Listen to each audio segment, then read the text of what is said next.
Goeienaand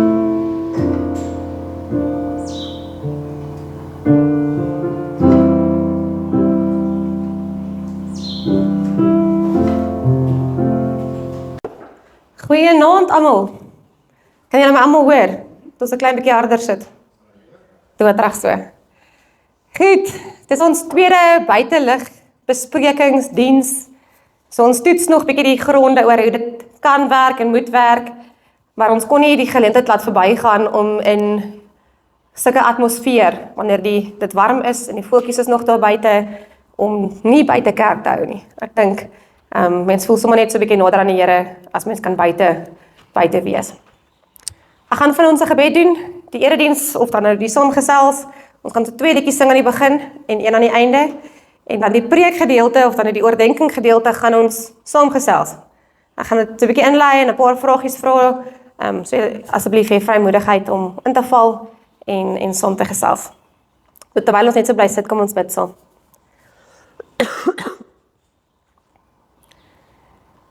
Ons almagtige Hemel Vader, Here, ons dankie vir hierdie oomblik wat ons sommer net kan rustig raak in U teenwoordigheid.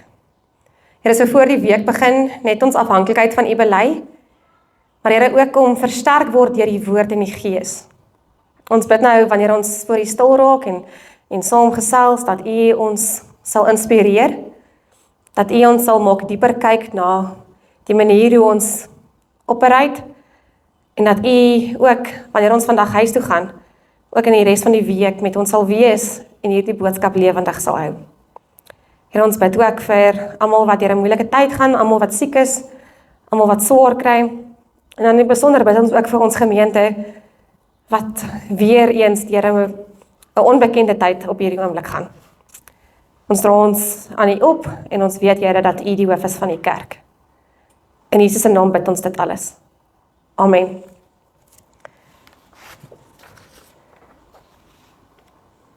Kom ons sing dan nou 2 liedjies. Die eerste ene is Vlam 143, hy is op julle papier. Dit is 'n baie kontemporêre liedjie wat, ek wil sê, die moet al so oud as die berge, nee. So almal ken hom, almal weet van hom, so kom ons sing hom lekker saam, en dan direk daarna lied 2 of 3.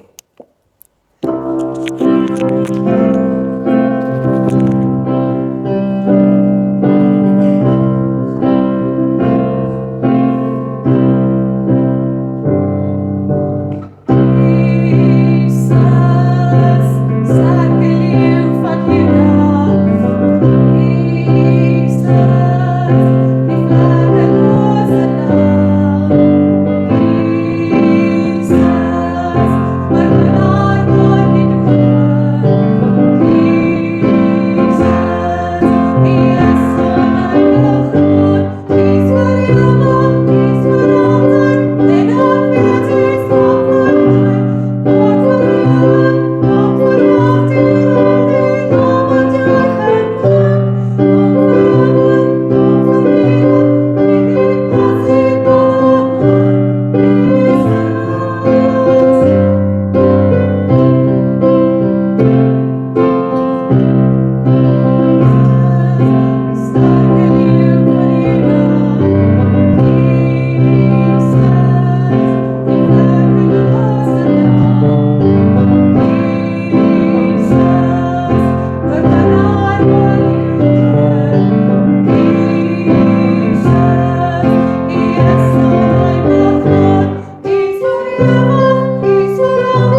Is julle seker? Party mense kan mos nie koffie drink as dit donker raak nie. Ek kan koffie drink as dit donker raak. Goed julle, so ons praat hierdie maand by die gemeente oor 4 vreugde. En ek dink daar's 'n klomp tekste in die Bybel wat oor vreugde praat. Dit is altyd in vergelyking met vind jou vreugde in die Here of daar lê ware vreugde. En een van die tekste wat ek nou so 'n bietjie op afgekom het in my soektog na iets anders as die normale preke oor vreugde, het ek nou op die teks afgekom van die verlore seun. Maar voor ek daar kom, sal julle sien op julle bladsytjies het ek so een vraagie gevra daar. Hoekom voel dit soms dat ons vreugde minder word wanneer ons sien iemand anders tussen word meer? So dis nie waar in alle gevalle nie. Ek bedoel, partymal is dit lekker om te sien iemand anders is bly en gelukkig. Maar in ander omstandighede is daar tog iets in 'n mens se hart wat mense nie altyd hardop sê nie. Wat maak dat mense 'n bietjie jaloers voel. En so in jou stille vra maar, jessie, party mense kry ook al die geluk in die wêreld. Ek weet hulle het ook al die voorspoed waar ek in my lewe 'n paar uitdagings het, maar dit lyk so maklik vir daai een. En ek het dit nogal gesien met Grayson, en daarom sê ek dis 'n ingebore ding. Toe die tweeling nou verjaar het. Julle, dit was vir hom verskriklik om te sien hoe sy sissies geskenkies kry. En aanvanklik vroeër jare toe hulle nog bietjie kleiner was, het ons vir hom ook ietsiekie gegee, sodat hy dan ook net weet, is vir jou ook ietsie, want hulle verjaar saam, so hulle kry al die geskenke. En toe het ek en Derek nou besluit, dit moet nou so 'n bietjie in 'n plek kom waar hy nou moet begin verstaan. Dit gaan nie altyd oor hom nie en hy hoef nie ook persente te kry nie. So hy moet nou hierdie ding begin leer. Maar dit was vir hom verskriklik. Hy het op 'n stadium gesê, dis die worst naweek van sy lewe. Maar so ingebore is dit. En ek dink my eie lewe het ek nogal rondom hierdie ding ingerig. Op skool was dit vir my hierdie absolute kompetisie dat as mens nie daai deel kry nie, die grootste stuk van die koek kry nie, dan beteken dit noodwendig iemand anders kry dit en jy kry minder. So daai stuk jaloesie of afguns lê maar diep in 'n mens se wese en of jy dit nou wil herken of nie herken nie, dit is so. En ek dink dis 'n lelike gedagte en dis ietsie waar ons nie noodwendig wil praat nie, maar soos vreugde is daar 'n klomp ander dinge wat ons dink die koek is beperk, nê? En dis nou waar die tema van vanaand vandaan kom, die beperkte koek denke, né? Want ons dink vreugde is eindig, so daar's net een koek vreugde. En as iemand dan nou 'n groter stuk kry as ek, beteken dit noodwendig daar's minder oor vir my. Dit was so met sukses ook. As ons dink hierdie persoon behaal sukses, syne is groter as myne, so noodwendig kry ek minder as hy. Selfs met lof, selfs met verhoudings, met liefde, ons dink hierdie goed is beperk. Daar's net hierdie groot koek van dit. Dis 'n beperkte hulpbron. En dis presies wat ons lees in hierdie verhaal in Lukas 15, van vers 11 tot 32. En ek dink, wanneer ons hierdie storie lees van die verlore seun, die prodigal son, wat nou eintlik in 'n mooi Afrikaans vertaal word met die verkwiste, dan sê ons altyd, maar is hierdie jong seun. Ons dink altyd die verhaal gaan oor hierdie jong seun. Maar vanaand gaan ons 'n bietjie kyk na die tweede boetie waar die eintlike spanning lê. En Jesus vertel hierdie verhaal vir die fariseërs en die skrifgeleerdes wat aan die kant staan en oordeel oor hy wat saam met sondaars eet. En sê dit mag nie. So die genade of Jesus se aanvaarding, Jesus se liefde is nie vir hierdie mense nie. Hulle mag dit nie kry nie, want hulle wat geregtig is en dit verdien, hulle moet dit kry. So dan vertel Jesus hierdie verhaal van die verlore seun, saam met die verlore muntstuk en die verlore skaap, wat net bo dit is, om iets van hierdie fariseërs te sê, maar hoor bietjie wat doen julle, hoor bietjie wat doen julle. En ek dink, met hierdie stories daag Jesus die fariseërs uit, om so 'n bietjie te reflekteer oor hulle self. En ek dink dis waar ons vanaand wil uitkom, is om ook so 'n bietjie terug te staan, en te kan reflekteer oor ons eie lewe.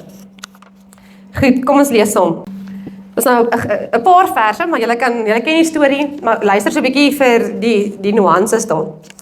Verder het Jesus gesê, daar was 'n man wat 2 seuns gehad het. Die jongste het vir sy pa gesê, "Pa, gee my die deel van die besittings wat my toekom." Hy het toe die goed tussen hulle verdeel. Nie lank daarna het die jongste seun alles tot geld gemaak en van die ouer huis af na 'n ver land toe getrek. Daar het hy sy geld verkoos deur losbandig te lewe. Nadat hy alles deurgebring het, het daar 'n kwaai hongersnood in die land gekom en hy het begin gebrek ly. Hy het toe sommer by een van die mense van daardie land gaan bly en die het hom na sy plaas toe gestuur om die varke op te pas. Daar het hy gewens hy kon sy honger stil met die pele wat die varke geëet het, maar niemand het hom daarvan gegee nie. Toe kom hy tot inkeer en sê, "My pa het wie weet hoeveel dagloners en hulle het almal oorgenoeg kos. En hier vergaan ek van die honger. Ek sal dadelik na my pa toe teruggaan en vir hom sê, Pa, ek het teen God en teen pa gesondig. Ek is nie meer werd om pa se seun genoem te word nie. Behandel my soos een van pa se dagloners." En hy het sonder versuim na sy pa toe teruggegaan. So dis so half die agtergrond van hierdie eerste seun. Nou hoor hoe reageer sy pa. Toe hy nog ver aankom, het sy pa hom al gesien en hom innig jammer gekry. Hy hardloop hom tegemoet, omhels hom en soen hom. Toe sê die seun vir hom, "Pa, ek het teen God en teen pa gesondig. Ek is nie meer werd om pa se seun genoem te word nie." Maar sy pa roep sy werksmense, "Maak gou, bring klere, die beste en trek dit vir hom aan. Sit vir hom 'n ring aan sy vinger en trek vir hom skoene aan. En bring die vetgemaakte kalf, slag hom en laat hom eet en feesvier. Hierdie seun van my was dood en hy lewe weer. Hy was verlore en ek het hom teruggekry." Toe het hulle begin feesvier. Nou hier kom die oudste seun se gedeelte in. Sy oudste seun was nog in die veld. Toe hy terugkom en naby die huis was, hoor hy die musiek en die singery. Hy roep toe een van die bediendes nader en vra hom wat aan die gang is. Die bediende antwoord, "U broer het gekom en die pa het 'n vetgemaakte kalf geslag omdat hy hom behoue en gesond teruggekry het." Toe het die oudste seun kwaad geword en hy wou nie in die huis ingaan nie. Sy pa gaan toe uit en praat mooi met hom. Maar hy antwoord, "Kyk, al die jare werk ek soos 'n slaaf vir pa. Nog nooit het ek 'n opdrag van pa verontagsaam nie en vir my pa het ek nog nooit eers 'n bokkie gegee sodat ek so met my vriende kan feesvier nie. Maar nou dat hierdie seun van pa wat pa se goed met prostituie deurgebring het teruggekom het pa vir hom die vetgemaakte kalf geslag." Toe sê die pa vir hom, "Kind, jy is altyd by my en alles wat ek het is ook joune. Maar ons kan tog nie anders as om fees te vier en bly te wees nie, want hierdie broer van jou was dood en hy lewe weer. Hy was verlore en ons het hom teruggekry." Nou ek dink die verhaal begin reeds skokkend. Want wat het die jongste seun vra, was vir die tyd ongehoord. Want eintlik wat die seun sê is, as hy sy erfporsie wil hê, is dat hy wens sy pa is dood. Dis wat hy vra. Hy soek sy erfporsie, hy wens hy was dood, want hy wil nou hierdie voordeel begin gebruik. So hierdie deel van die storie is nogal skokkend, hy wens hy was dood. En dan kom hy terug, hy is bankrot, en hy skaam, en hy's gebreek, en hy beplan hierdie toespraak. En dan wat doen sy pa? En dit was ook ongehoord, dat 'n man met 'n hoë status sy klere sal optel en hardloop.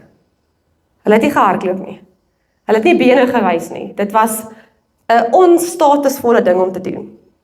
En hierdie pa doen dit, en hy hardloop hom tegemoet. En hy vier so fees oor hierdie kind van hom terug is. Nie klomp verwyte nie klomp dinge nie, hy vier fees. En ek dink dis hier waar die ouer boetie in die prentjie kom. Hy kom by die huis en hy sien hierdie fees wat gebeur, en hy is onmiddellik kwaad.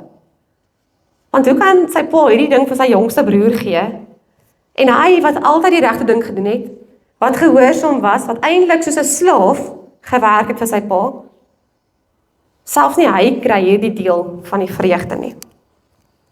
Het sy pa baie jare gedien. En ek dink, Hierdie twee seuns se maatstawwe aan die einde van die dag is anderste. Die ouer seun dink dat as hierdie vreugde wat sy pa nou aan sy jonger boetie gegee het, dit beperk die hoeveelheid vreugde wat hy kan kry. Asof dit iets is wat 'n beperkte of 'n skaars hulpbron is. En dan kom sy pa uit en hy sê vir hom, maar alles wat ek het, is joune. My liefde, my genade, dis nie iets wat opraak of klaar raak of te min is nie. Ek het nog baie oor. En ek gee dit vrylik vir jou broer, al verdien hy dit nie, maar ek gee dit ook aan jou, al dink jy verdien 'n groter stuk. En julle sal sien ek het so 'n stukkie vir julle ingesit daar wat hulle noem die zero-sum fallacy. Nou, tot hierdie week het ek nie regtig geweet van die bestaan van die zero-sum fallacy nie. Maar dis waar die beperkte koek denke vandaan kom. Dis om te sê dat ons glo dat sommige goed is eindig. Dis beperk. Ons kan nie oneindig daarvan uitdeel nie. En dan sê hulle die fallacy deel is die denkfout. Want party goeders kan nie opraak nie. Party goed is nie skaars nie. Vreugde is nie skaars nie. Daar's genoeg vir almal om 'n deel te kry. En wanneer jou deel meer is, beteken dit nie noodwendig my deel is minder nie. Dit is nie 'n kompetisie nie. Maar ek dink, ek weet nie of julle opgelet het nie, maar aan die einde van hierdie verhaal word dit so half oopgelos. Want ons weet nou nie of is die broer toe nou in en saam gaan kuier nie. Ons weet nie of hy nou kwaad geword en een kant gaan sit in die hoekie nie. Ons weet amper nie wat het hy toe nou gaan maak aan die einde van die verhaal nie. En ek dink hier lê die uitnodiging. Vir my en vir jou om vanaand te hoor, gaan hierdie beperkte denke wat ons het, maak dat jy buite die fees staan en nie ingaan nie. Of gaan jy ingaan? Gaan jy saam gaan fees vier, al is hierdie vreugde nie noodwendig vir jou nie. Al is hierdie fees nie na aanleiding van jou nie. Want die waarheid is, as ons ingaan en saam fees vier, dan sien ons die goedheid van God in ander mense se lewe ook raak. Dan sien ons 'n plek waar dit nie net vir myself gaan. Ons sien 'n plek waar God ook teenwoordig is en aan die werk is in ander mense se lewe. En dan kan ons saam met hulle fees vier. En dan die bevestiging van die pa wat sê, alles wat ek het is ook joune. God se genade is nie 'n skaars hulpbron nie. Dis nie iets wat ons hoef te verdien nie, deur gehoorsaamheid soos die ouer broer nie. Ja, dit word van ons gevra, maar ons val op soveel plekke dat ons dink, Jessie, ek dink nie die Here kan vir my genadig wees nie, ek is te swak, ek is te sondig.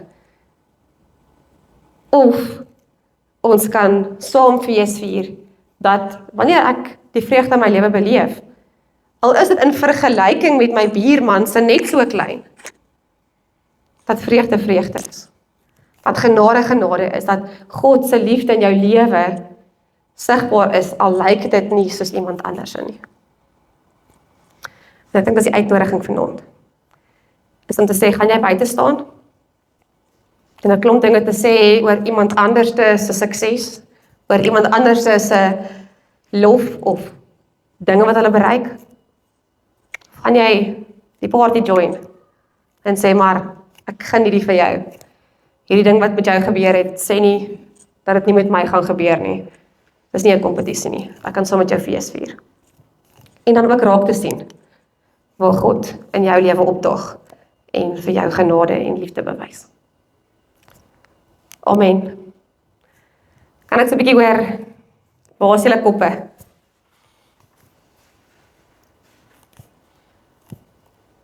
Meneer, kom as dit so dat 'n mens tevrede is met wat jy het. Voordat jy hoor wat ander het, dan is jy tevrede. Hoor julle die vraag? Hoekom is dit dat jy tevrede is met wat jy het, tot jy hoor wat ander mense het, né? Dan begin jy van maar, ag, kan ek ook nie maar dit hê nie. En dis presies wat hierdie teorie sê. Ons dink aan vrede of tevredenheid of goed in die vorm van daar's 'n beperkte hoeveelheid.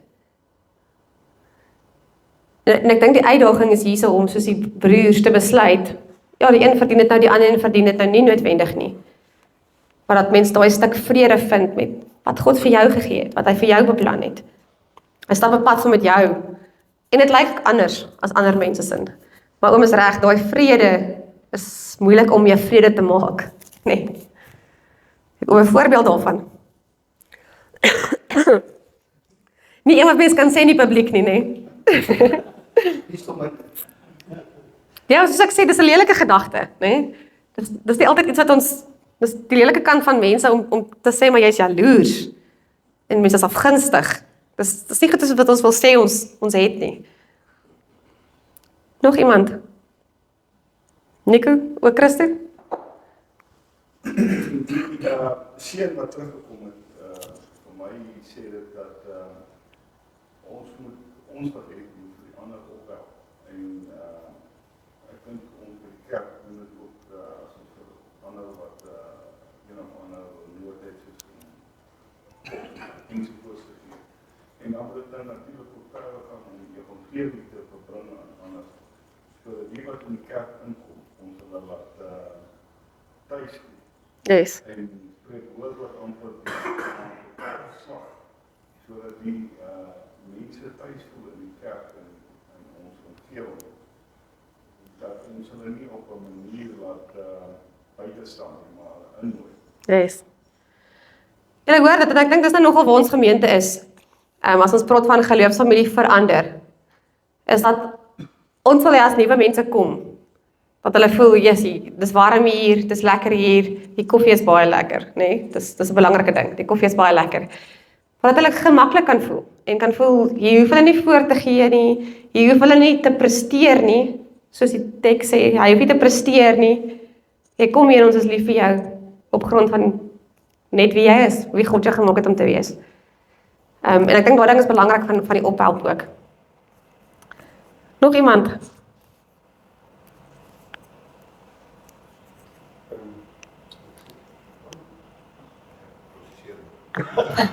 Paul?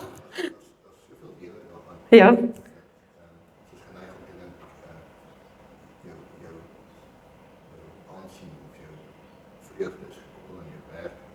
Ja.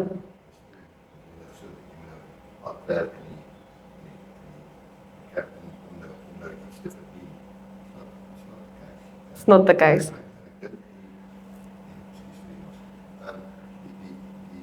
Dit is wat ons geneig om iemand status te gee vir dit wat ek kan doen. Maar goed, as jy die status, omdat jy die kroon van die skepper is, en hy besluit nie oor wat jy kan doen, of werk, wat jy werk. Dus jou status is seun. Dit is sy status, dit gaan nie oor wat hy doen of wat hy kan doen. Dit is nie. En ek dink, in hierdie wêreld waarin ons vandag leef, moet ons hierdie ding baie mooi hoor. Want al hoe ons funksioneer is op grond van beter, meer. Jy bereik net sukses as jy harder werk. As jy meer insit, as jy die myle hardloop. Nee? En dan begin ons dink God vra dieselfde. Ons moet ook meer doen, meer betrokke wees en sodat ons sy genade kan verdien. En hierdie ding sê nee. Dit wys iets van God se karakter. Nie van dit wat ek na die tafel toe bring nie. Paul, jy wou sê? Maar ek dink, kom mense, ek in elk geval, kom hier, ek het 'n bietjie ongelukkig voel, so is maar, iets goeds gebeur met iemand anders. Ja. Baie keer in 'n situasie, jy benodig iets. En als ek geen manier wat ek kry nie, dan kom daai ene en hy weet dit, die spaar by kompetisie kry met iets. Yes. Ek wil graag hê, goeie lede kom ek wil hê, nou kry ek dit. So, moeilik ongelukkig. Dit is moeilik. En dis presies daai menslike ding wat ons wil dit al wegsteek. Maar dit is nie altyd lekker nie. Dit is nie lekker as hy met die fiets wegry nie. Ek het dit gesien met Grayson. Dis erg julle. En selfs, ek bedoel as jou kollega die bevordering kry, nie dat ek nou jaloers is op Hein se bevordering nie. Ek wil glad nie by die kerk werk nie, ek werk baie lekker hier. Maar daai ding van as my kollega bevordering kry, dan is dit soos maar ek werk harder as hy. Ek verdien dit meer. En dis moeilik, ons sê regtig 'n antwoord nie. Maar miskien is hierdie beperkte koek denke, juist dit wat ons terughou. Dat die koek net so groot is. En partymal is 'n maatskappy se finansies net so groot, so dit het ook 'n impak daarop. Maar dit beteken nie daar's nie groei moontlikheid nie. Ja. Ek dink weet dit werk om daarvan om te dink dit is groot en klein stukke koek. Ek dink dit is verskillend. Ja. Want jy het miskien iemand by my wat in 'n fisiese huis bly, is dit so nie. Maar dan vergeet jy die ander genade van jy dalk vrede in jou hart. Ja, dalk nie die genade wat God vir jou gee. So jou genade lyk maar. As dit syne lyk maar as mens alles dan nou optel, dan kom dit dan dieselfde hoeveelheid uit by sien. Yes, die gewig is dieselfde. Dis net ander dinge wat gemeet word. Ek hou van die uitdrukking, dis dalk 'n ander koek, né? Party mense hou van wortelkoek en ander hou van 'n Black Forest. So dalk wie wil nou 'n deel hê van 'n slegte koek in elk geval? So vat jou koek en be happy, né? Rian, My was my was ek so swak het as jy is briljant. Yes. Dis so goed. Maar as maar ek sê dit so. Ja. By einde van my gehelp het dit is. Ons het nie nog van so 'n persoon nodig daai. Jy het nodig dat jy jy kom wat ook sukses het jou pad is jou pad. Dit is nog ons my is die doel wat jy het. Eintlik is dit ons punt van fruition jy moet jy word. daai jy die jobs om te gaan doen, maar dinge Ja. wat jy voor die is. Daar kan jy sê ek kan maar soos daai sukses en daai jy ook helemaal van waar dit gaan. Dit het my bietjie gehelp. Ek dink jy sê 'n woording nee en ek is net nou met Kruisen ook wat so al klaar so in 'n kompetisie mode is nee. Dit is insane. Ek onthou want dis hoe ek op skool was. Ek moes hoofmeisie wees en ek moes dit en ek moes die slimste wees. Ek het gesukkel. Ek was definitief nie die vinnigste nie, maar weet ek was dan daar in die top 3, maar die ding wat gebeur is dat ons begin ons waarde dan meet aan die uitkoms. So as jy dan nie die slimste is nie, Rian, dan dink jy maar ek is minder werd, né? Tot jy op 'n plek kom waar jy besef, Rian is Rian. Rian is 'n kind van God, Rian is die kroon van sy skepping en Rian is nie hierdie een nie. En dan kan mens amper of opstaan in daai rol, jouself vind en die beste weergawe wees van jouself wat jy kry. En dit lyk dalk nie soos Pietiesin langs jou wat 'n ander pad volg nie. En ek dink ons moet ons kinders daarmee help. Ek dink ons kinders gaan baie sukkel. Ek dink ek het dit so in my 3de, 4de jaar van universiteit eers besef. Dat alles in die lewe is nie 'n kompetisie nie. Dit hoef nie so te wees nie. Dit maak nie my minder of wat ook al nie. Giet julle nog iemand? Kom ons sit dan net dan bid ek vir ons saam.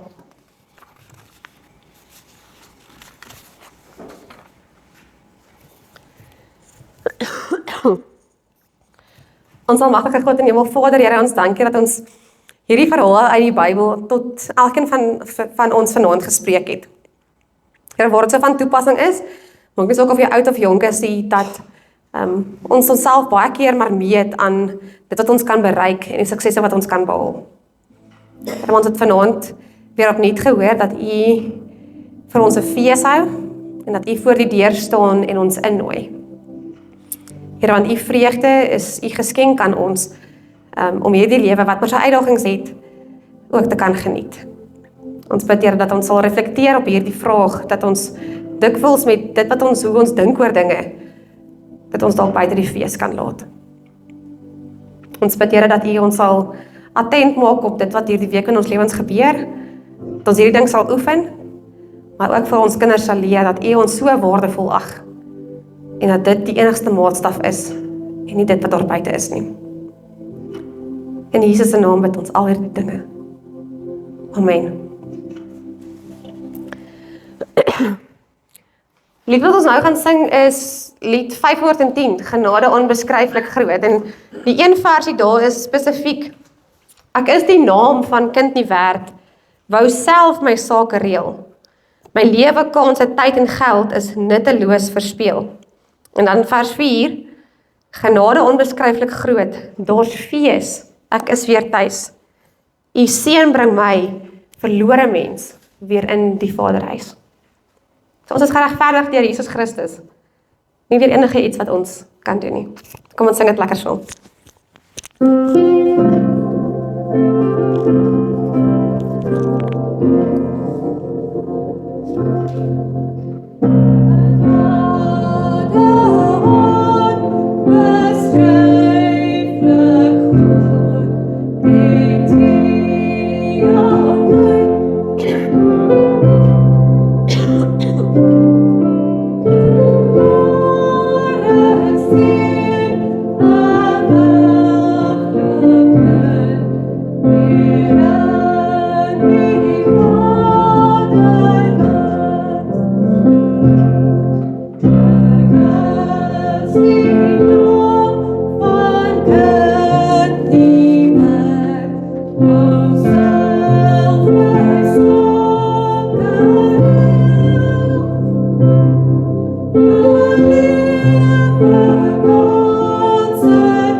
Vriende, ontvang die seën van die Here en gaan in vrede. Mag die Here jou seën en jou bewaar. Mag hy die beperkte koekdenke in jou lewe omkeer. Mag hy jou oë open vir die oorvloed van sy genade wat reeds beskikbaar is. Mag jy sy onbeperkte vreugde en liefde ervaar wat jou nooit, maar nooit sal faal nie. En mag jy uitgaan en sy fees van liefde met ander deel. Amen.